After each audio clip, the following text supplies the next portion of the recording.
Hello and welcome to SS academy. তো আজকে আমরা এসএসসি জিডির 22 ফেব্রুয়ারি 2024 যেটা ফোর্থ শিফটের ম্যাথমেটিক্সের কোশ্চেন আছে, 20টা কোশ্চেন নিয়ে ডিসকাশন করব। তো কোশ্চেনগুলো হতে পারে যে এসএসসি জিডির 22 ফেব্রুয়ারির কোশ্চেন, বাট এমন নয় যে শুধুমাত্র এগুলো যারা আমার এসএসসি জিডি পরীক্ষা দেবে তারাই শুধু এই কোশ্চেনগুলো করবে, ঠিক? কারণ কোশ্চেন এরকম করে ভাগ হয় না যে এটা এসএসসি জিডির পরীক্ষার কোশ্চেন, এটা ডাব্লিউবিপির কোশ্চেন, এটা এসএসসি জিএলের কোশ্চেন, এরকম করে কিন্তু হয় না সিলেকশন, ঠিক আছে? যে কোনো কোশ্চেন যে কোনো পরীক্ষাতেই আসতে পারে। তো এই জন্য এই ক্লাসটা যে কোনো পরীক্ষার্থীর জন্যই কিন্তু ইম্পর্ট্যান্ট।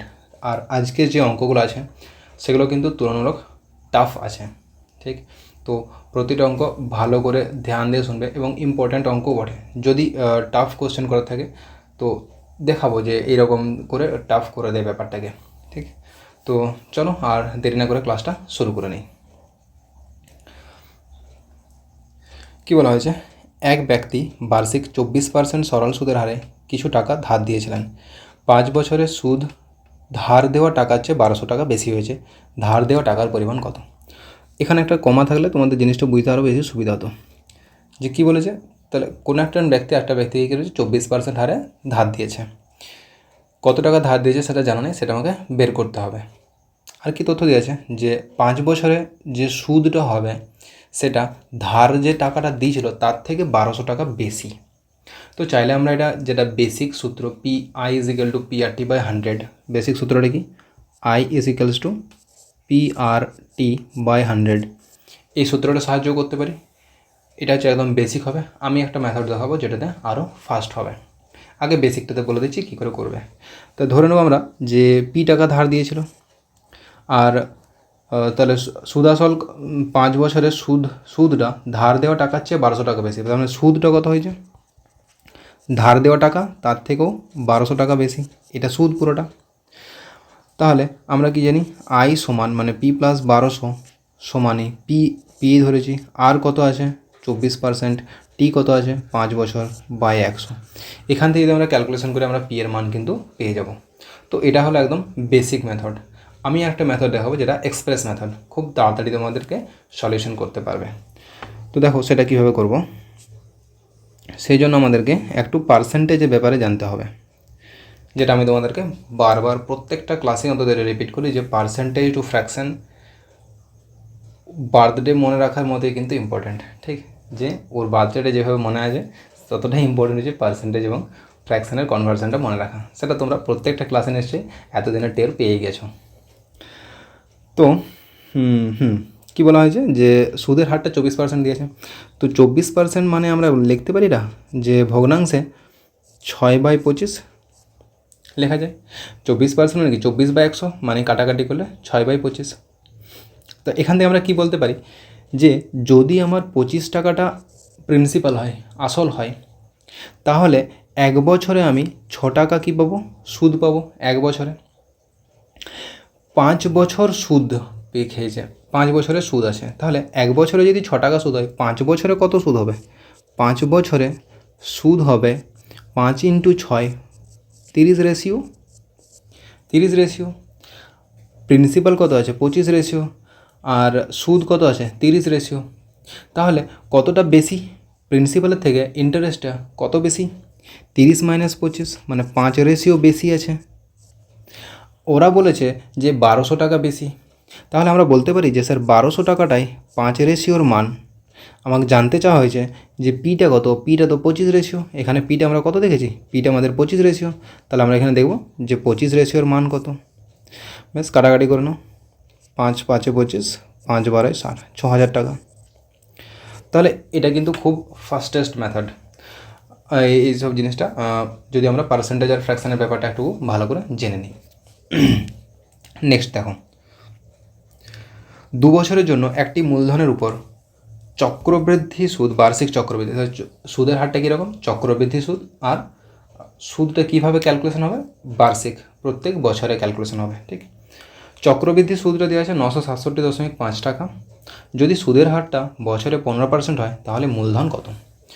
তো সুদের হার দিয়েছে 15%। 2 বছরের সুদ কত পার্সেন্ট পাবো? চক্রবৃদ্ধি যদি সরল সুদ হতো তাহলে পেতাম 15% + 15%, 30%। কিন্তু যেহেতু চক্রবৃদ্ধি সুদ, তাহলে আমরা কত পার্সেন্ট সুদ পাবো? 15 প্লাস 15 প্লাস 15 গণিত 15/100, যেটা আমাদের a plus B plus AB/100 সেই সূত্রটাই। তাহলে এখানে ক্যালকুলেশন করলে আমরা পেয়ে যাবো 15 15 30 আর এধারে 225 মানে 32.25%। তো এই যে লাইনটা আমরা করলাম, এই জিনিসটাকে খুব কম সময়ের মধ্যে কীভাবে করতে পারবে বলে দিচ্ছি। দেখো এই জিনিসটা তো আমরা দেখতেই পাচ্ছি যে দুটো যোগ করতে হবে, আর কী করতে হবে, দুটোকে গুণ করে 100 দিয়ে ভাগ করতে হবে। তাহলে আমরা মনে মনে আগে কী করব, যে গুণটা করে নেব, যে 15 × 15 মানে 225, ঠিক আছে। কাটাকাটি করতে যাবো না যে 5 3 15 5 20 100, নো নিড। 15 × 15 গুণ নিশ্চয়ই জানি, 15 15 225, 225 নিচে 100 আছে, তাহলে 2 ঘর আগে দশমিক মানে 2.25, এটা মনেই থেকে যাচ্ছে আমাদের। আর এই যে 15 + 15 যোগ করলে 30 পাবো, তার সাথে 2.25 যোগ করলে আমরা পেয়ে যাবো কত, 32.25। তাহলে এটা ক্লিয়ারলি মনে মনে করা যাবে। এবার নেক্সট তাহলে যে সুদটা হচ্ছে সেই 967.5 টাকা, এইটাই আমার 32.25%-এর মান। মূলধন কত, মূলধন তো অলওয়েজ 100%। ব্যাস, এবার কাটাকাটি করো, পার্সেন্টের সাথে পার্সেন্ট, এখানে একটা জিরো দিয়ে দিচ্ছি, দিয়ে দশমিক উড়ে যাবে, ঠিক। এবার যদি কাটাকাটি করি আমরা, তো কাটাকাটি যদি করে নিই, 5 দিয়ে এটা 25 দিয়ে কেটে যাবে, 25 1 25, 7 72, 25 2 50, 22 225, 25 9 225, উপরটা যাবে 25 3 75, 21 217, 25 8 200, 175, 25 7 175, 0 3870, 129, এটা 3 দিয়ে দেখো কেটে যাচ্ছে 30-এ, তো 30 × 100 মানে 3000 টাকা, ঠিক আছে। 30 × 100 মানে 3000 টাকা। বা এটা আমরা চাইলে 3টে শূন্য একটাই মাত্র অপশান আছে, যেটা হচ্ছে যে অপশান এ, সেখানেও কিন্তু করতে পারতাম। যে 3টে শূন্য তো আমরা আসবে দেখতে পাচ্ছি, এখানে একটা শূন্য আসবে আর এখানে দুটো শূন্য, 3টে শূন্য দিয়ে অ্যান্সার একটা মাত্রই আছে অপশান, সেটা হচ্ছে অপশান এ। তাহলে অ্যান্সার কী হয়ে যাবে আমাদের 3000 টাকা। বোঝা গেল? তাহলে এই যে যখন আমরা বড় বড় গুণ ভাগ করতে যাব, তখন কিন্তু বি কেয়ারফুল। আমি দেখলে আস্তে আস্তে, মানে এখানে ভুল হওয়ার সম্ভাবনা বেশি থাকে, তো ওখানে একটু স্লো হয়ে যাবে, যাতে ভুলটা না হয়। এক স্টেপে যেন, মানে আমাদেরকে এটা চেষ্টা করতে হবে যে প্রথমবারই আমরা জিনিসটাকে সলভ করব এবং সঠিক উপায়ে করব। দরকার হলে আমি 10 সেকেন্ড বা 5 সেকেন্ড বেশি নিই, কোনো যায় আসে না। একবার যদি ভুল হয়ে গেছে, তাহলে মাথা কিন্তু খারাপ হয়ে যাবে পুরোপুরি, ক্লিয়ারলি বলে দিচ্ছি। কারণ আমার অনেক দিনের এক্সপিরিয়েন্স থেকে বলছি, তোমরা নিশ্চয়ই জানো আমি অলরেডি 4-5টা গভর্নমেন্ট এক্সাম ক্লিয়ার করেছি, আর সেই পুরো এতদিনের যে এক্সপিরিয়েন্স সেখান থেকে বলছি। যদি পরীক্ষায় একটা সোজা জিনিস ভুল হয়ে গেছে, তাহলে যে পরিমাণে মাথাটা খারাপ হয় ভাবার বাইরে। টিপিক্যাল কোশ্চেনে ভুল হলে কিন্তু এই জিনিসটা হয় না, ঠিক। চলো নেক্সট। 11 জন পুরুষের একটি দলের গড় বয়স দিয়েছে 53 বছর। দল থেকে 2 জন পুরুষ যদি বেরিয়ে যায় এবং দলের গড় বয়স 1 বছর বেড়ে যায়, তাহলে দল থেকে বেরিয়ে যাওয়া 2 জন পুরুষের গড় বয়স কত? তো এটাও আমি তোমাদেরকে 2 3টে 4টে পদ্ধতি, অনেকগুলো পদ্ধতিতে করা যায় গড়ের অঙ্ক, ঠিক। যেটা সব থেকে ফাস্টেস্ট হবে সেটা যে সেটার জন্য কিন্তু আমাদের এই জায়গাটাকে একটু স্ট্রং হতে হবে। দেখো বলছি, বোঝার চেষ্টা করবে, তারপরে আরও প্রসেস দেখাবো 2-3টা, যেগুলো ইজিলি করতে পারবে। একটু ধ্যান দিয়ে শুনবে, খুব বেশি জটিল নয় কিন্তু। তো এই যে 11 জন পুরুষের একটা গড় আছে, এখানে 11 জন পুরুষ আছে, এদের গড় হচ্ছে যে 53 বছর বয়স, ঠিক। এখান থেকে 2 জন এখন মাইনাস হয়েছে, এখান থেকে 2 জন পালিয়ে যাচ্ছে, তাহলে এখানে পড়ে থাকবে কতজন? 9 জন। যদি এইরকমটা হতো, সাপোজ যে আমরা ধরে নিচ্ছি, এখানে টাকা পয়সার ব্যাপার ধরে নিচ্ছি, যে 11টা লোক, প্রত্যেকের কাছে 53, এখানে আমার 11টা লোক আছে, প্রত্যেকের কাছে 53 টাকা করে আছে প্রত্যেকের পকেটে, ঠিক আছে। যখন এই ঘরটার মধ্যে আছে তখন প্রত্যেকের কাছে 53 টাকা করে আছে। এবার যখন এখান থেকে 2 জন বেরিয়ে যাচ্ছে, তখনও যদি ওই 2 জন 53 টাকা করেই নিয়ে যেত, তাহলে এদের যে 53 টাকা করে ছিল আর কোনো এফেক্ট পড়তো না, তখন 9 জনের কাছেই 53 টাকা করে পড়ে থাকতো, মানে কোনো রকম এফেক্ট আসতো না গড়ে। যদি যে পরিমাণ গড়, সেই পরিমাণ গড় টাকা নিয়ে যদি নিজেরা 2 জন বেরিয়ে যেত, বাট এখানে কিন্তু সেই জিনিসটা হয় না। কি হয়েছে, যে 2 জন পুরুষ বেরিয়ে গেছে, বেরিয়ে যাওয়ার প্রভাবে দলের গড় বয়সটা 1 বছর বেড়ে গেছে। তার মানে কি, কখন বেড়ে যাবে? এখানে প্রত্যেকটা লোকের কাছে 53 টাকা করে ছিল, 2 জন লোক যদি পালিয়ে যাওয়ার পরে গড়টা কখন বেড়ে যাবে? যদি এরা নিজেদের পকেট থেকে কিছু দিয়ে যায়, তবেই তো বাড়বে। আমার কাছে এখানে 11টা লোক আছে, ঠিক আছে, 11টা লোকের কাছে 53 টাকা করে আছে। এবার ওইখান থেকে যদি 2টো লোক বেরিয়ে যায়, যার পকেট টাকা ছিল সেটা নিয়ে, তাহলে কোনো সমস্যা নেই, সবার কাছে আবার সেই যে 9 জন পড়ে থাকবে, তাদের কাছেও 53 টাকা করেই থাকবে। কিন্তু যদি এমনটা হয় যে ওই দুজন কী করলো, নিজেদের পকেট থেকে কিছু টাকা ওদেরকে দিয়ে চলে গেল, তারপরে গেল, তাহলে ওরা নিজেদের থেকে মানে যেটা গড় ছিল তার থেকে কম নিয়ে গেল। ওই যে কমটা নিয়ে গেল সেই কমটাই 9জন ভাগ করে খাবে, ঠিক? তার মানে ওদের বেড়ে যাবে। এখানে ঘটনাটা সেটাই ঘটেছে। কি ঘটেছে যে যখন দুজন পুরুষ বেরিয়ে গেছে, দলের গড় বয়সটা 1 বছর বেড়ে গেছে। তাহলে দুজন বেরিয়ে যাওয়ার প্রভাবে আর কতজন পড়ে থাকছে দলে? 9জন। 9জন পড়ে থাকছে। 9জনকার যদি এক এক করে বেড়ে যায় তাহলে টোটাল কত বৃদ্ধি হবে? 9-এর বৃদ্ধি হবে। এই 9জনকার কাছে গড়ে এক এক করে বেড়ে যাচ্ছে, মানে টোটাল 9 বেড়ে যাচ্ছে। 9টা বেড়ে যাচ্ছে কেন? কারণ ওই যে দুজন চলে গেল, তারা 9 দিয়ে গেছে এদেরকে যে তোরা ভাগ করে খা, আমার দরকার নেই। ওকে, তো ওই দুজনকার তো নিয়ে যাওয়ার কথা ছিল 53 করে। দুজনকার নিয়ে যাওয়ার কথা ছিল 53 করে, নিজেদের ভাগটাই দিয়ে যেত গড়ে 53 × 2 নিয়ে যেত, ঠিক? কিন্তু ওরা 9 টাকাটা দিয়ে গেছে এদেরকে, তাহলে নিয়ে কত গেছে? -9। 100 2 3 6 2 5 10 106 - 9 মানে হয়ে যাচ্ছে এখানে আমাদের 97। 97 নিয়ে গেছে। তাহলে 97 নিয়ে গেছে কতজন মিলে? দুজন মিলে। তাহলে ওই দুজনকার গড় কত হয়ে যাবে? 97/2, যেটা আমাদের আসবে 2 4 8 2 8 16 48.5 বছর। তাহলে এটা হচ্ছে যে সবথেকে ফাস্টেস্ট মেথড গড় নির্ণয় করার সময়। কিন্তু এটাতে আমাদের একটু চ্যালেঞ্জিং কেন হয়? কারণ আমাদেরকে জিনিসটা অনেকটা ভাবতে হয়, মেন্টাল ওয়ার্ক এটাতে বেশি থাকে। সো এক্সাম প্রেসারে হয়তো তোমরা ভুলে যেতে পারো এটা, ঠিক? যদি সাফিসিয়েন্ট অ্যামাউন্টে প্র্যাকটিস না করো। এবার যে প্রসেসটা দেখাবো সেটাতে ভুল হওয়ার সম্ভাবনাটা তুলনামূলক কমে যাবে, ঠিক? তারপর একটা দেখাবো যেটাতে ভুল হওয়ার সম্ভাবনাই থাকবে না। দেখো, তো সেকেন্ড মেথডটা কী করবো না, 11 জন পুরুষ ছিল। আমরা টাকা পয়সাতে ভাবো যে 11টা লোক ছিল, 11টা লোকের কাছে 53 টাকা করে ছিল। 9টা আর 2টাতে ভেঙে গেল, লোকগুলো দলে ভেঙে গেল, 9টার দল একটা, 2টার দল একটা। তাহলে যদি মনে করো এরকম একটা সিচুয়েশান বলা হয় যে আজকে আমরা 11 জন বন্ধু আছি, আমরা মিলে একটা পার্টি করব। প্রত্যেকে দেখা গেলো যে পার্টির হিসাব নিকাশ করে একটা মোটামুটি আইডিয়া দেখা গেলো, রাফ আইডিয়া, যে 53 টাকা করে যে খরচাটা পড়বে, সেই খরচাটাকে আমাদেরকে বেয়ার করতে হলে প্রত্যেকে 53 টাকা করে নিয়ে আসতে হবে। ক্লিয়ার? এবার ঘটনা কী ঘটতে, যখন তোমরা বন্ধুরা পার্টি করো তখন কি এমনটা হয় যে প্রত্যেকে 53 টাকা করে নিয়ে আসে কি? কিছু কিছু বন্ধু থাকে না যারা আরে আর পয়সা নেই থা, তো কম পয়সা নিয়ে চলে আসে, ঠিক আছে, সেটা ভুগতান করতে যারা বেশি থাকে। তো এখানেও সেই ঘটনাটাই তোমাদের ঘটবে। দেখো, এই যে দলের গড় বয়সটা 1 বছর বৃদ্ধি পেয়েছে, যে রিমেনিং, তারপরে রিমেনিং 9জনের গড় বয়সটা 1 বছর বৃদ্ধি পেয়েছে। গড় ছিল 53 করে, যদি 1 বছর বেড়ে যায় তাহলে এদের গড় আমরা বলতে পারি যে 54 করে। দুজনকার গড় আমাকে বের করতে হবে, এই জায়গাটা আমাকে বের করতে হবে। চাইলে আমি এখানে এক্স ধরে নিতে পারি, যেটা একদম বেসিক হয়ে যাবে। যে এখান থেকে আমি লিখতে পারি 11 × 53 সমানই 9 × 54 + 2x। এখান থেকে যদি আমি ক্যালকুলেশন করি এক্সের মানটা ইজিলি ফাইন্ড আউট করা যাবে। বাট যদি আমরা এইভাবে ক্যালকুলেশনটা না করতে চাই, তো এটা একেবারে বেসিক, যেটা আমাদের 3 নম্বর পদ্ধতি বললাম, যে একবারই বেসিক পদ্ধতিতে কী করা হবে। আরেকটা দেখাচ্ছি যে এই বেসিক এইভাবে না লিখে জিনিসটাকে আমরা একটু আলাদা করে এখানে আমরা সলভ করে নেব। কী করে সেটা দেখো। এখন যদি পার্টিটা ঠিকঠাক করে করা হয়, দেখতে পাবো কি এদেরকেও 53 টাকা করে আনতে হতো, এই দুজনকেও 53 টাকা করে আনতে হতো, ঠিক? কিন্তু এই যে 9জন লোক আছে এরা 54 টাকা করে এনেছে, মানে বলা হয়েছিল 53 টাকা করে আনবি, এনেছে 54 টাকা করে। ক টাকা করে বাড়তি এনেছে? 1 টাকা করে বাড়তি এনেছে। কতজন?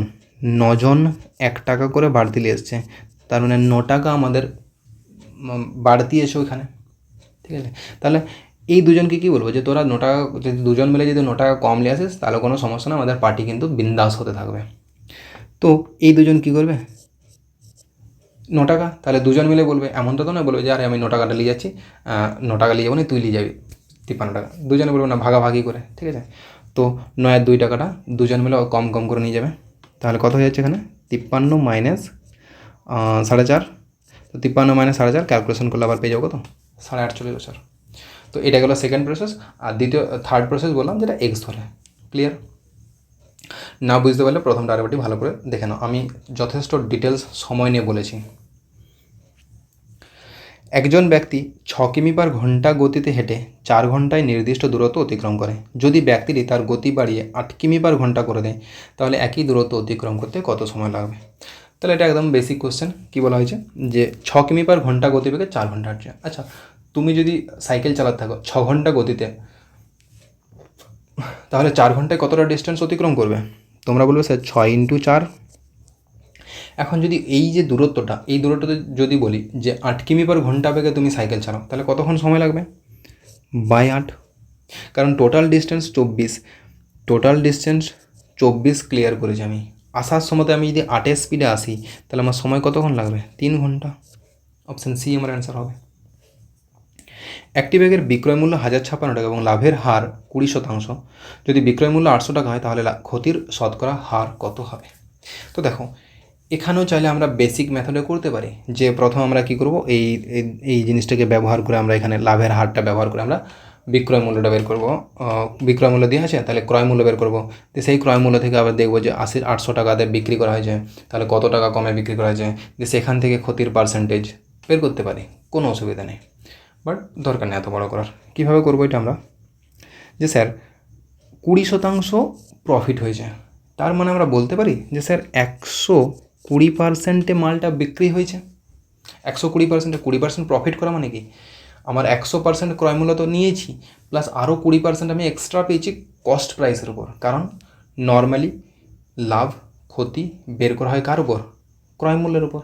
তো 120% আমি পেয়েছি। তাহলে এই যে বিক্রয় মূল্য 1056 টাকা আছে, 1056 মানে আমরা বলতে পারি যে স্যার 1056 টাকা মানেই ক্রয় মূল্যের 120%। কোনো সমস্যা নেই এখানে।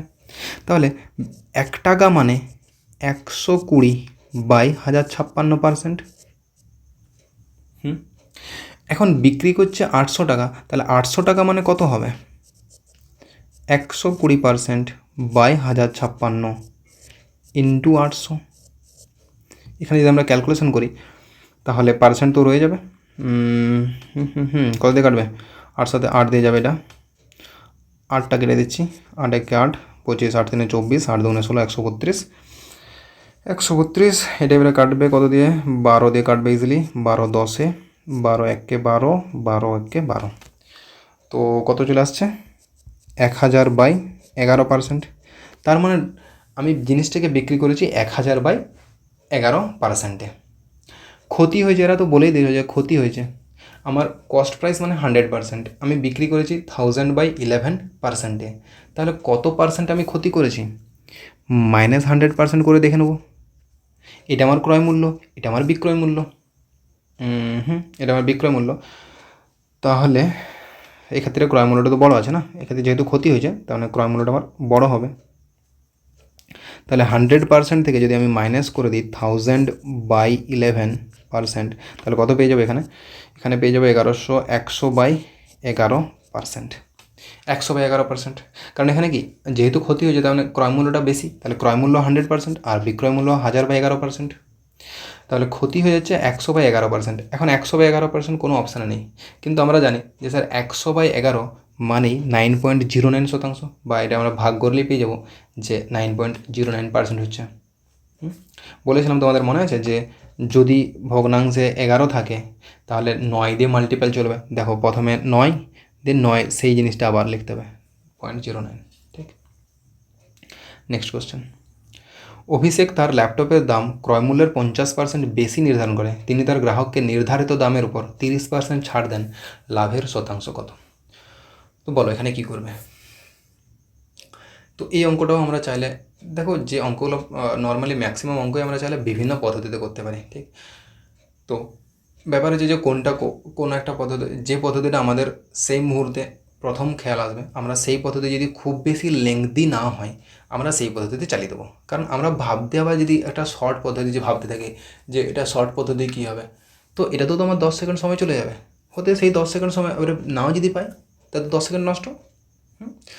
তার থেকে আমাদের বেস্ট কী হবে, যেটা মনে পড়ছে, যদি সেটা খুব বেশি বড় না হয় পদ্ধতিটা, সেটাতে চালিয়ে দাও, অ্যান্সার বেরিয়ে যাবে। ঠিক, এখন যেহেতু আমরা শিখছি, তাহলে আমরা এখানে দেখবো যে কোনটা শর্ট পদ্ধতি হবে। দেখো, তাহলে এখানে আমরা যে A+B যে সূত্রটা হয় না, A+B+AB/100, সেই সূত্রটাকে ব্যবহার করতে পারি। আমাদের সূত্রটা কী হয়? A plus B plus A B by 100%। এই সূত্রটা বহুত জায়গাতে ব্যবহার হয়। ঠিক, দেখো 50% বেশি নির্ধারণ করেছে, তাহলে বেশি, তাহলে আমি একে ধরে নিচ্ছি +50, যেহেতু বেশি বলেছে, কম হলে মাইনাস। দামের উপর 30% ছাড় দেন, ছাড় মানে কি মাইনাস, তাহলে বিকে ধরে নিচ্ছি -30। এবার এখানে আমি মান বসাচ্ছি 50 -30 প্লাস 50 ইন্টু -30 বাই 100%।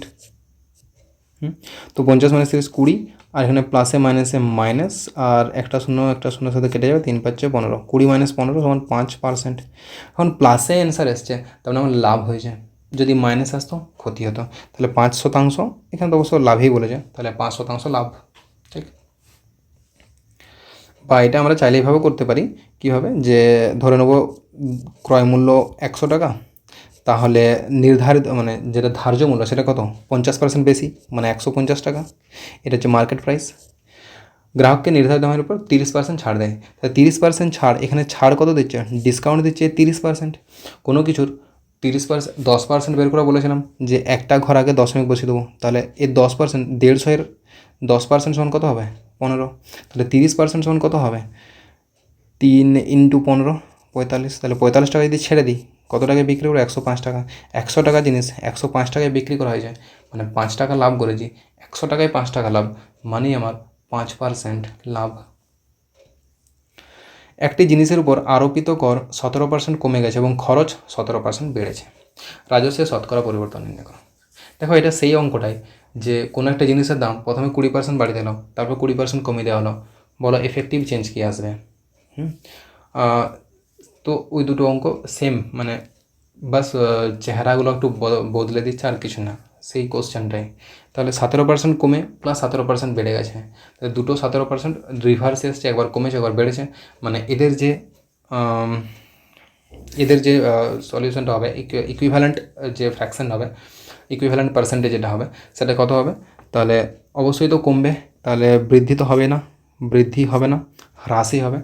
কত হ্রাস হবে, 17 × 17, আমরা জানি কি A²/100%। তাহলে 17 × 17 মানে যে 17 17 289/100, 289/100, তার মানে 2.89% হ্রাস।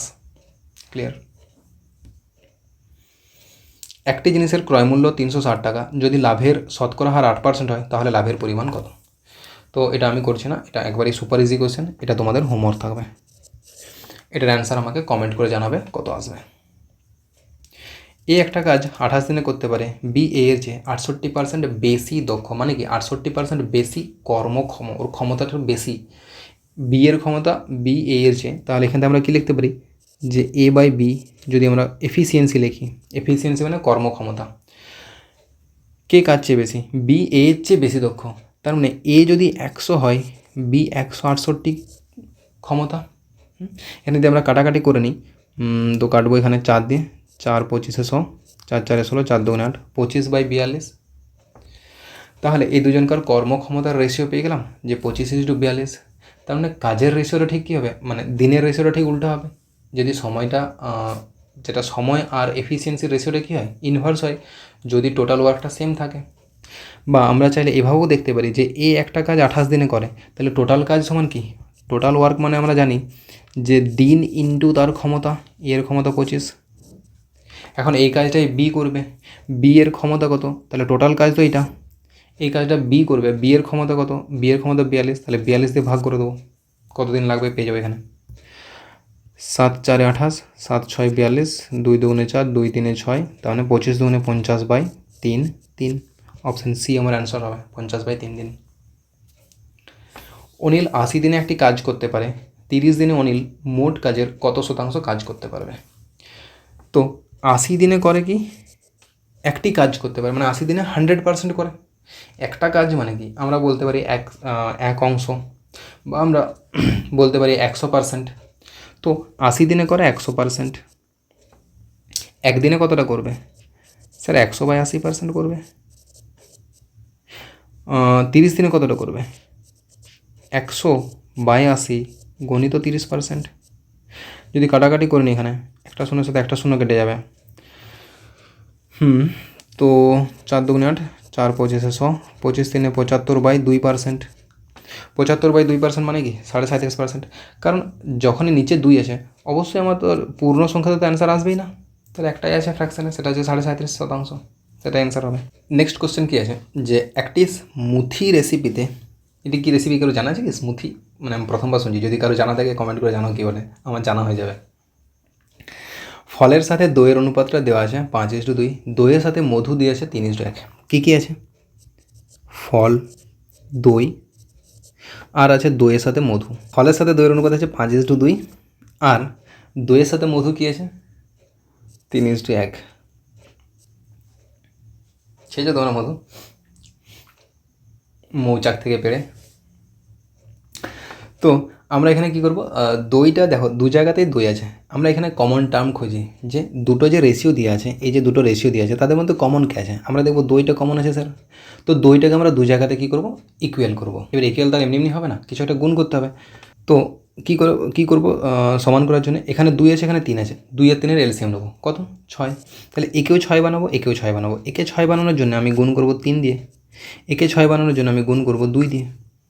তাহলে কত হয়ে যাবে, 3 5 15, 3 দুগুণে 6, 2 দেখো 2 3-এ 6:2। তাহলে আমরা লিখতে পারি 15:6:2। তাহলে রেসিপিতে ফলের সাথে মধুর অনুপাত, ফলের সাথে মধুর অনুপাত 15:2, অপশান ডি আমার অ্যান্সার হবে।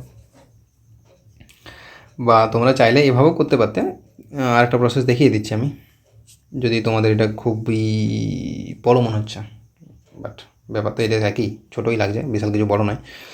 এভাবে করতে পারি আমরা চাইলে, যে ফল বাই দই ইন্টু দই বাই মধু। দেখো তাহলে ফল বাই দই কত আছে 5/2, দই বাই মধু কত আছে 3/1। যদি কাটাকাটি করে নিই দেখো দই দই কেটে যাবে, আর এখানে তাহলে পড়ে থাকবে কত 5 3-এ 15/2। তাহলে ফল বাই মধু সমান 15/2, অপশান ডি অ্যান্সার। তো যেভাবে খুশি। পি কিউ আর এর অনুপাত দেওয়া আছে এটা, যদি তাদের যোগফল 400 হয় তাহলে পি আর আর এর মধ্যে পার্থক্য কত। তো এই যে যোগফল দেওয়া আছে রেশিওতে দিয়ে আছে, তো যোগফল কত রেশিও হচ্ছে 6 5 11 না 20 রেশিও, যোগফল 20 রেশিও, সেই 20 রেশিওর মানটাই 400 বলতে পারি আমরা, 20 রেশিওর মানটা 400। পি আর আর এর মধ্যে পার্থক্য, তো পি আর আর এর মধ্যে পার্থক্য কত 3 রেশিও, 6 আর 9 3 রেশিও। তাহলে 400 হচ্ছে আমার 20 রেশিওর ভ্যালু, তাহলে 3 রেশিওর ভ্যালু কত ইন্টু 3, ক্যালকুলেশন সিম্পল, 20 20 আর 20 3-এ 60, অ্যান্সার অপশান এ আমার অ্যান্সার হবে। কোনো একটি জিনিসের বিক্রয় মূল্য 2400 টাকা এবং চিহ্নিত মূল্য 3000 টাকা, তো ছাড়ের শতকরা হার কত? তো বিক্রয় মূল্য দেওয়া আছে 2400 টাকা, চিহ্নিত মূল্য মানে কি মার্ক প্রাইস দেওয়া আছে 3000 টাকা, ছাড়ের শতাংশ তো ছাড় কত দেওয়া হয়েছে, চিহ্নিত মূল্য মাইনাস বিক্রয় মূল্য, তো 3000 মাইনাস 2400, ছাড় দেওয়া হয়েছে আমার কত 600 টাকা। ছাড়ের হার জানতে চেয়েছে, তাহলে ছাড় দিই কার উপরে, ধার্য মূল্যের উপরে। তাহলে যখন ধার্য মূল্যের উপরে আমি ছাড়টা দিচ্ছি, তাহলে ছাড়ের পার্সেন্টেজটা কার উপর ক্যালকুলেশন হবে, ধার্য মূল্যের উপরে।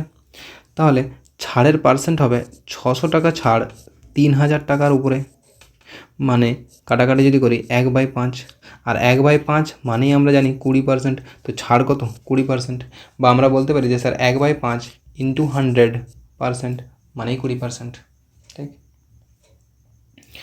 নেক্সট দেখো, তো এই কোশ্চেনটাকে অনেক সময় ট্রিকের মাধ্যমে পড়ানো হয়, যে দেখো এটা হচ্ছে ট্রিক। তো ট্রিকটা তখনই তোমাদের মনে থাকবে, ট্রিকটা তখনই আমার মনে থাকে যখন আমি বেসিকটাকে করে নিই। তো আমার মনে হয় তোমরাও যদি বেসিকটা করে নাও তারপরে তোমাদের ট্রিকটা ইজিলি মনে থাকবে, ঠিক। দেখো এটা আমি পুরো একবার প্রথমে বলে দিচ্ছি যে ট্রিক কীভাবে বলে, যে 2 সেকেন্ডে কী করে উত্তর বলে, তারপর আমি তোমাদেরকে দেখাবো যে আসছে কোথার থেকে, উৎপত্তি কোথায়, ঠিক। যেমন সব কিছুর উৎপত্তি কোথায় সেরকমই। তো দেখো যদি আমি বলি যে এটা ট্রিক, তো ট্রিকের জন্য আমি কি বলবো, যে স্যার এখানে 1 আর 3-এর মধ্যে ডিফারেন্স কত 2, উপরে 2 আছে, হ্যাঁ আছে, ঠিক আছে, এটা হচ্ছে ফার্স্ট কাজ আমার দেখতে হবে, আচ্ছা ওইটা আচ্ছা ওকে। নেক্সট কাজ আমার কী থাকবে, যে এখানে কত আছে 1 আছে, তাহলে আমি লিখবো 1 মাইনাস, এখানে কত আছে 101, ওহো 1 মাইনাস, এখানে কত আছে 101, তাহলে লিখবো 1/101, ব্যাস। এবার ক্যালকুলেশন করবো, তাহলে ক্যালকুলেশন করলে চলে আসবে 101 থেকে 1 চলে গেলে 100/101, অ্যান্সার আমার সি। তাহলে এটা গেল একদম ট্রিক। এবার এই ট্রিকটা তখনই মনে থাকবে যখন বেসিকটা বোঝাবো বা বেসিকটা তোমরা জেনে নেবে। দেখো বেসিকটা কোথা থেকে আসছে, এটার অরিজিনটা দেখো। তো এই যে জিনিসটা আছে একটু লক্ষ্য করো, এটা আমরা এভাবে লিখতে পারি যে এটাকে আমরা এভাবে লিখতে পারি 1-1/3। তোমরা এখানে যদি ক্যালকুলেশন করি দেখো 3 আর 3 - 1 2/3 আসছে, আর এটা তো 2/3ই আছে, তাহলে এটাকে আমরা এভাবে লিখতে পারি। নেক্সট প্লাস এটাকে আমরা কীভাবে লিখতে পারি দেখো 1/3 - 1/5 লিখতে পারি। দেখো 1/3 - 1/5কে যদি ক্যালকুলেশন করি নিচে চলে আসবে 3 × 5 লসাগু, তাহলে 5 - 3 মানে আমার 2/15 2/3 × 5 চলে এলো, এই জিনিসটা ফিরে আসছে, তাহলে আমার এটা লেখা যায়। সিমিলারলি এটা আমি আর দেখাচ্ছি না, তাহলে তারপরেরটা কী হবে 1/5 - 1/7 এরকম চলতে থাকবে ডট ডট করে, কত দূর যাবে 1/99 - 1/101। বোঝা গেল? এবার একটা জিনিস লক্ষ্য করো, 1/3-এর সাথে 1/3 কেটে যাচ্ছে, 1/5-এর সাথে 1/5 কেটে যাচ্ছে। এবার মাঝেরগুলো তো লিখিনি, তাহলে কে কে কাটবে? দেখো প্রত্যেকটা যদি আমরা দেখি যে এটা ফার্স্ট জোড়া ছিল, এটা সেকেন্ড জোড়া ছিল, এটা থার্ড জোড়া ছিল, এরকম করে এটা লাস্ট জোড়া আছে। প্রথম জোড়াতে কে বেঁচে আছে? প্রথম জোড়ায় দেখো দ্বিতীয় যে টার্মটা আছে সেটা প্রথম জোড়াতে যেটা দ্বিতীয় টার্ম আছে সেটা কেটে গেছে, তার মানে এরও দ্বিতীয় টার্মটা কেটে যাবে, এরও যে দ্বিতীয় টার্মটা এরকম করে কাটতে থাকবে। এর দ্বিতীয় টার্মটা কার সাথে কেটেছে? প্রথম জোড়ার যেটা দ্বিতীয় টার্ম সেটা কেটেছে তারপরের জোড়ার প্রথম টার্মের সাথে। তাহলে এখানে যেটা থাকবে এই যে একটা লাস্টের যে এর আগে এই যে জোড়াটা আছে এর আগে একটা জোড়া থাকবে, তার যে লাস্টের টার্মটা থাকবে সেই লাস্টের টার্মটা একে কেটে দেবে, এটাকে কেটে দেবে, এটা লাস্টের টার্মের সাথে পড়ে থাকবে কে 1/101, কারণ এ কাটতো কারকে তারপরের জোড়ার প্রথমেরটাকে, কিন্তু তারপরে তো আর কোনো নেই, তাহলে এই বেচারা রয়ে যাবে 1/101। তাহলে এই জন্যই বলা হয় যে এটার অ্যান্সার হয়ে যায় 1 - 1/101। বোঝা গেলো বেসিকটা হতে আসছে। তাহলে যদি বেসিকটা বুঝে নাও তাহলে ট্রিকটা যদি ভুলে যাওয়াটা স্বাভাবিক জিনিস, তোমরা কিন্তু করে নিতে পারবে। সেই জন্য শুধু ট্রিকের পেছনে ছুটে বলো না, যদি সত্যি সত্যি ভালো নাম্বার করার থাকে বেসিকটা বুঝে নেবে তারপর ট্রিকটা করো, সেটা হেল্পফুল হবে। তাছাড়া কিন্তু কয়েকদিনই ভ্যালু হবে, কয়েকদিন এখানে থাকবে, তারপর বেরিয়ে যাবে। নেক্সট, দুটি মৌলিক সংখ্যা x এবং y এর লঘিষ্ঠ এলসিএম দিয়েছে 145, মান বের করতে হবে 10x - y। তো মৌলিক সংখ্যাগুলো x আর হয়। মৌলিক সংখ্যা মানে কি? মৌলিক সংখ্যা মানে তাদের মধ্যে এক ছাড়া আর কোনো কিছু কমন থাকবে না, সেগুলো হচ্ছে যে মৌলিক সংখ্যা। দুটি মৌলিক সংখ্যা বলেছে, তো হ্যাঁ ঠিকই আছে, এক ছাড়া আর কোনো কিছু কমন থাকবে না। ওকে, তাহলে এই যে 145 দুটো প্রাইম নাম্বার, তাদের গুণফলটা হচ্ছে যে তাদের লসাগু, দুটো মৌলিক সংখ্যার লসাগু কী হয়? তাদের গুণফল। কেন বলছি? সাপোজ ধরো 3 আর 5 হচ্ছে যে দুটো মৌলিক সংখ্যা, এদের লসাগু কত? 15, এদের গুণফল কত? 15। আলাদা একটা এক্সাম্পল নাও, 7 আর 11, এদের দুটোই মৌলিক সংখ্যা, এদের গুণফল কত? 77, এদের এলসিএম কত? 77। তাহলে এটা মনে থাকবে যে দুটো মৌলিক সংখ্যার লসাগু তাদের গুণফলটাই হয়। তার মানে আমরা এখান থেকে বলতে পারি যে স্যার এখানে যে 145 দেওয়া আছে, এই 145 হচ্ছে দুটো মৌলিক সংখ্যার গুণফলই আছে। তাহলে 145কে আমরা ভাঙবো, যদি ভাঙি দেখতে পাবো 5 × 10 5 9 45, 5 × 29। আর ভাঙা যাবে না, দেখো দুটো মৌলিক সংখ্যা পেয়ে গেলাম। তাহলে দুটো মৌলিক সংখ্যার কী কী না 5 আর 29। এর মধ্যে বলা আছে যে এক্সটা ছোটো, তাহলে এক্স এটা হবে আর এটা ওয়াই হবে, কারণ এক্সটা ছোটো। 10x, তাহলে 10 × 5 মানে 50 মাইনাস ওয়াই 29, তাহলে 29-এর জায়গায় আমি ধরে নিচ্ছি যে 30 আছে, তাহলে 30 20 আর এদের 1, তাহলে 21 আনসার আমার। বোঝা গেল? তাহলে এখানে আমাদের যে জিনিসটা মনে রাখার আছে যে দুটো মৌলিক সংখ্যার লসাগু, বা দুটো কেন 3টে 4টে 5টা যেটাই হোক, মৌলিক সংখ্যা পরস্পর মৌলিক সংখ্যাগুলোর লসাগু কী হয়? পরস্পর মৌলিক সংখ্যাগুলোর লসাগু তাদের এলসিএমটাই হয়ে যায়, বা তাদের গুণফলটাই হয়। ঠিক, যে তাদের যেটা গুণফল সেটাই তাদের লসাগু হয়। একটি বৃত্তের পরিধি ও ব্যাসের পার্থক্য দিয়েছে 12 সেন্টিমিটার, বৃত্তের ক্ষেত্রফল কত? তো এটা আমাদেরকে নর্মাল যে প্রসেস আছে সেই প্রসেসের সাহায্যে করতে হবে। ধরে নিচ্ছি বৃত্তের ব্যাসার্ধ আর, তাহলে পরিধি কত হবে? 2πr, ব্যাস কত হবে? 2r, এদের ডিফারেন্স দিয়েছে কত? 12। এখান থেকে আমাদের কমন যাবে 2r, কমনলি পড়তে হবে π - 1 = 12। তাহলে আমরা লিখতে পারি যে এই দুইটার সাথে এখানে কেটে যাবে 6 দিয়ে, কারণ এই দুইটা এই পরের লাইনের ধারে এসে ভাগ হয়ে যেত, এখানে এসে ভাগ হয়ে যেত। আর ইন্টু পাই মানে কি 22/7 মাইনাস 1 সমান 6, তাহলে আর ইন্টু এটা ক্যালকুলেশন করলে পেয়ে যাবো 7 আর 15/7 সমান 6, তাহলে আর সমান কত পেয়ে যাচ্ছি 6 × 7/15। ফার্দার কাটাকাটি করলে 3 2 6 3 5 15 14/5, তাহলে আর এর মানটা পেয়ে গেলাম কত 14/5। এবার এর ক্ষেত্রফল জানতে চেয়েছে, তাহলে ক্ষেত্রফলের সূত্র কি পাই আর স্কোয়ার, পাই মানে 22/7 ইন্টু আর স্কোয়ার, আর মানে দেওয়া আছে কি 14/5 ইন্টু 14/5। তাহলে এবার এখানে দেখো কাটাকাটি কিছু যাচ্ছে কি, তো একটা কাটবে 7 2 14। এবার নিচে দেখো কত আছে 5 × 5 আছে, তাহলে 25 আছে নিচে। আমি যদি নিচে একটা 4 দিই, উপরে একটা 4 দিয়ে গুণ করে দিই, তাহলে জিনিসটা দেখো কতটা সুবিধা হবে। নিচে কি পড়ে থাকবে 5 ইন্টু এখানে যে আছে 5 × 5 × 4 মানে 100 বলতে পারি। তাহলে 100 দিয়ে ভাগ করা খুবই ইজি, দুটো ঘর আগে দশমিক বসে দেওয়া।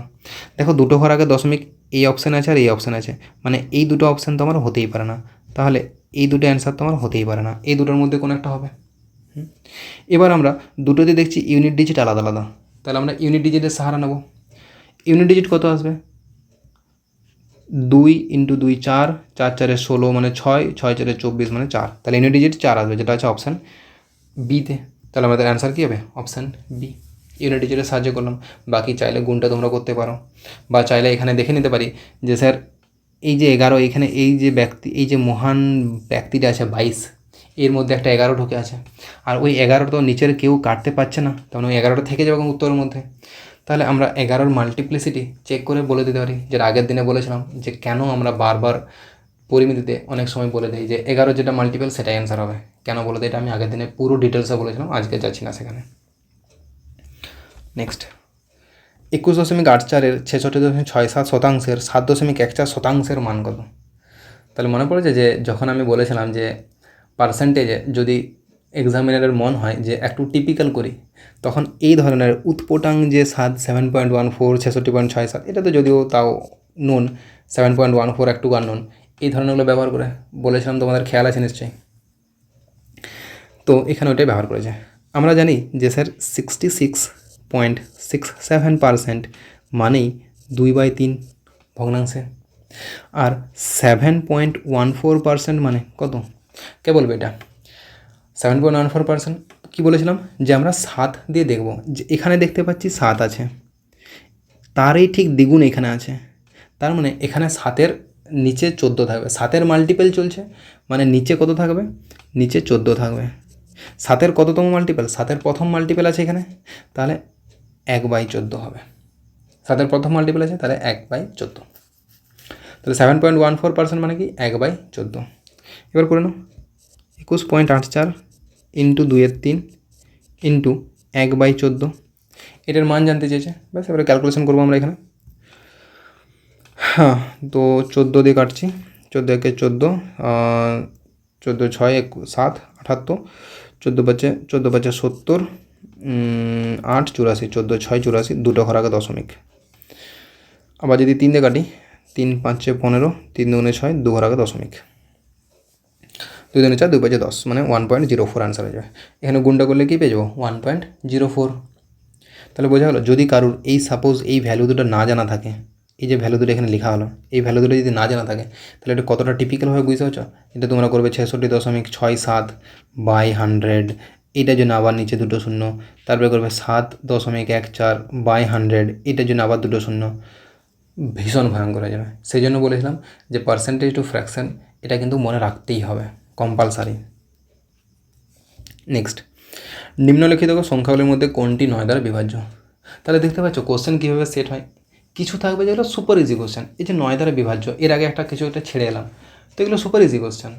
সেটা কী হলো যে ক্রয় মূল্য দিয়েছিল, লাভের হার দিয়েছিল, লাভ বের করতে বলেছিল। তাহলে কোনো একটা যখন এক্সামিনার কোশ্চেন সেট করে তখন কিছু কোশ্চেন তো দেবে যেগুলো একদম সুপার ইজি, সেগুলো আমাদের করতে হবে কি তুরন্ত করতে হবে, মানে খুব কম সময়ের মধ্যে করে নিতে হবে, কারণ এগুলো একদম দেখেই উত্তর হবে। ঠিক আছে, কিছু অঙ্ক থাকবে যেগুলো তোমাদেরকে টাইম নেবে, কিছু অঙ্ক থাকবে যেগুলো কিন্তু মাথায় আসতেই চাইবে না, তো আমাদেরকে টাইম সেগুলোর জন্য বাঁচিয়ে রাখতে হবে। এমনটা নয় যে প্রত্যেকটা অঙ্ক 10 সেকেন্ড হবে, কোনো দিনই সম্ভব নয়।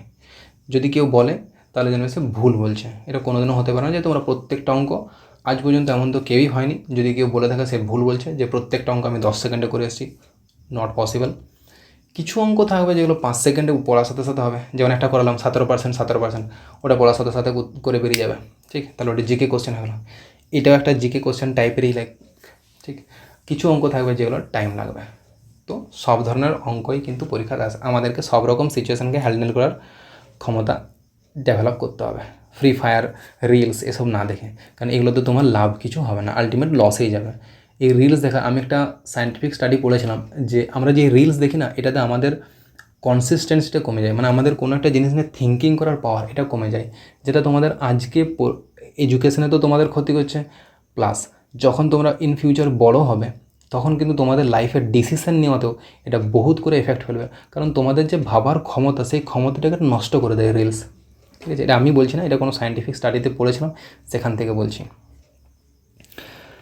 তো 9 দ্বারা বিভাজ্য দেখতে হবে। 9 দ্বারা বিভাজ্য মানে আমরা ডিজিটাল সামটা দেখব, যদি 9 দ্বারা বিভাজ্য হয় তাহলে সেই অঙ্কটা 9 দিয়ে বিভাজ্য। দেখো এখানে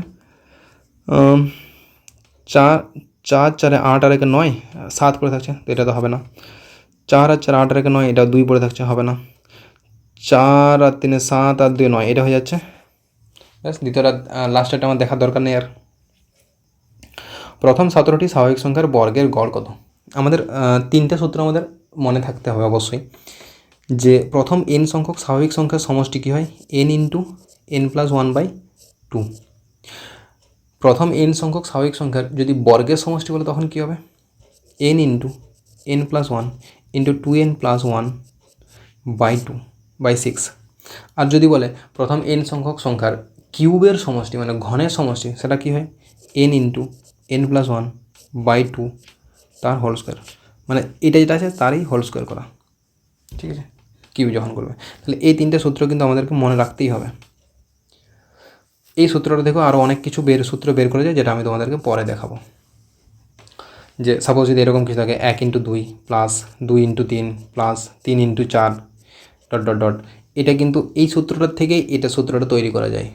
আবার এমনও থাকতে পারে 1 into 2 into 3 plus 2 into 3 into 4 plus 3 into 4 into 5, এরকম একটা সিরিজ চলতে থাকলো। এইটার সূত্রটাও এটা থেকেই ডেভেলপ করা যায়, সেটা আমি অন্য কোনো একটা ক্লাসে শেখাবো। ওকে, তো আমাদের এখানে কোন সূত্রটা কাজে লাগবে, আমাদের এখানে কাজে লাগবে 2 নম্বর সূত্রটা। 2 নম্বর সূত্রটা এখানে কাজে লাগবে। তো কী বলেছে, 17টি স্বাভাবিক সংখ্যার বর্গের গড় কত, এটা তো সমষ্টির সূত্র, তাহলে গড় কী হবে, গড় করতে গেলে এটা হচ্ছে যে n সংখ্যক, এই সূত্রটা আমাদের কি n সংখ্যক স্বাভাবিক সংখ্যার সমষ্টি, প্রথম n সংখ্যক স্বাভাবিক সংখ্যার সমষ্টি এটা।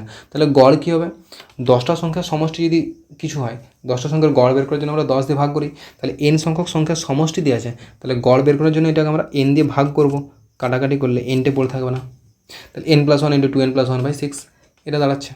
তাহলে 17টা, তাহলে এনের জায়গায় 17 বসাচ্ছি, এনের জায়গায় যদি 17 বসায় তাহলে 17 1 18 ইন্টু 17 3 34 আর 35/6, 6 3 18, 3 ইন্টু 35 মানে 105। এটা অনেক সময় শর্টসে কীভাবে দেখানো হয়, যে কত বলেছে 17, তাহলে 17-এর সাথে 1 যোগ করে দেবে 18, 17 দ্বিগুণ করে দাও 34, তার সাথে 1 যোগ করে দাও 35/6। মনে থাকবে, মনে হয় তোমার? আমার তো মনে হয় না, বাকি তোমার যদি মনে থাকে তো খুবই ইন্টেলিজেন্ট পারসন তুমি। নেক্সট, 8 দ্বারা বিভাজ্য 2 অঙ্কের কয়টি সংখ্যা আছে? 8 দ্বারা বিভাজ্য, তো 8 দ্বারা বিভাজ্য সংখ্যা মানে সেটা 8-এর গুণিতক আমরা বলতে পারি। তাহলে 8-এর প্রথম গুণিতক 8 1 8, দ্বিতীয় গুণিতক 8 2 16, এটা তো 2 অঙ্কের সংখ্যা। হ্যাঁ, তাহলে দ্বিতীয় যেটা গুণিতক আছে 8 2 16, দ্বিতীয় গুণিতকটা 2 ডিজিটের সংখ্যা। এরকম করে যদি আমরা চলতে থাকি 8 11 88, 8 12 96, 8 ইন্টু 12 যদি করি 96, এরপরে যেটা হবে সেটা 8 ইন্টু 13, সেটা তো 104 হয়ে যাবে, যেটা আমাদের মানে 3 ডিজিটের সংখ্যা, 2 ডিজিটের সংখ্যা নয়। তাহলে এটা আমার কাউন্টিংয়ের মধ্যে আসবে না। কাউন্টিংয়ের মধ্যে আমার 2 নম্বর পদ থেকে শুরু করে 12 নম্বর পদ পর্যন্ত চলবে। তাহলে কতগুলো আসবে, 2 থেকে 12 মানে হচ্ছে যে 10টা প্লাস 2টা একটা 11টা, টোটাল 11টা হয়ে যাবে। ঠিক, 2 থেকে এমনটা নয় যে ডাইরেক্ট, এটা এখানে সিলি মিস্টেক কী হয় যে 12 থেকে 2 বিয়োগ করে দেবে 10 উত্তর মেরে চলে আসবে। কিন্তু এই দুইটাকে তো কাউন্ট করতে হবে। সাপোজ মনে করো তুমি 2 থেকে 4 পর্যন্ত গুনছো যে কতগুলো সংখ্যা আছে, তাহলে কতগুলো সংখ্যা হবে? 2 থেকে যদি 4 পর্যন্ত গুনি কতগুলো সংখ্যা হবে? 2 এর মাঝে 3 আছে, তাহলে 2 থেকে ডাইরেক্ট 4 বিয়োগ করে দিচ্ছি, কত পেয়েছি? 2। 2 এর সাথে 1 যোগ করতে হবে, 3। সেরকমই 2 থেকে 12 পর্যন্ত মানে আমাকে 1 যোগ করতে হবে, ঠিক আছে? তো এই ছিল আমাদের এসএসসি জিডি 22 ফেব্রুয়ারি 2024-এর চতুর্থ সেটের কোশ্চেন। আশা করি কোশ্চেনগুলো দেখে তোমরা বুঝতে পেরেছো যে তুলনামূলক কিন্তু টাফ সাইডে ছিল। আর বাকি এই কোশ্চেনগুলো কিন্তু আপকামিং যে কোনো পরীক্ষার জন্য ইম্পর্ট্যান্ট, ঠিক আছে? ডাব্লিউপি কেপিতেও যে টিপিক্যাল কোশ্চেন আসে না এমনটা নয়। তো আশা করি যদি এত দূর পর্যন্ত দেখেছো তাহলে নিশ্চয়ই ক্লাসটা তোমাদের ভালো লেগেছে, আর আশা করি বুঝতে পেরেছো অঙ্কগুলো। যদি না বুঝতে পেরে থাকো তাহলে সেগুলো আরেকবারটি রিপিট দেখতে হবে। এমনটা নয় যে একবারই তোমরা বুঝতে পেরে যাবে, আমার সাথেও হয়নি, খুব কম স্টুডেন্টের সাথেই হয় যে একবার দেখলেই বুঝতে পেরে যায়, তারা সুপার ট্যালেন্টেড হয়, তাদের কথা আমরা বাদই দিচ্ছি। তো যে জায়গায় বুঝতে পারলে না সেটা আরেকবার রিপিট করে দেখে নাও, তাও যদি বুঝতে না পারো কমেন্ট করে জানাবে, আমি চেষ্টা করবো সেখানেই তোমাদের ডাউট ক্লিয়ার করে দেওয়ার, বা সেই রিলেটেড আরও কিছু ম্যাথস করে দেবো যাতে সেইখানে সমস্যাটা দূর হয়ে যায়। তো যদি ভালো লাগে চ্যানেলটিকে অবশ্যই লাইক, শেয়ার আর সাবস্ক্রাইব করে নিও। আর নেক্সট আমরা আবার এরকম কোনো একটা ডিসকাশন করবো কোনো টপিক নিয়ে। তো আজকের ক্লাসটা এখানেই এন্ড করছি।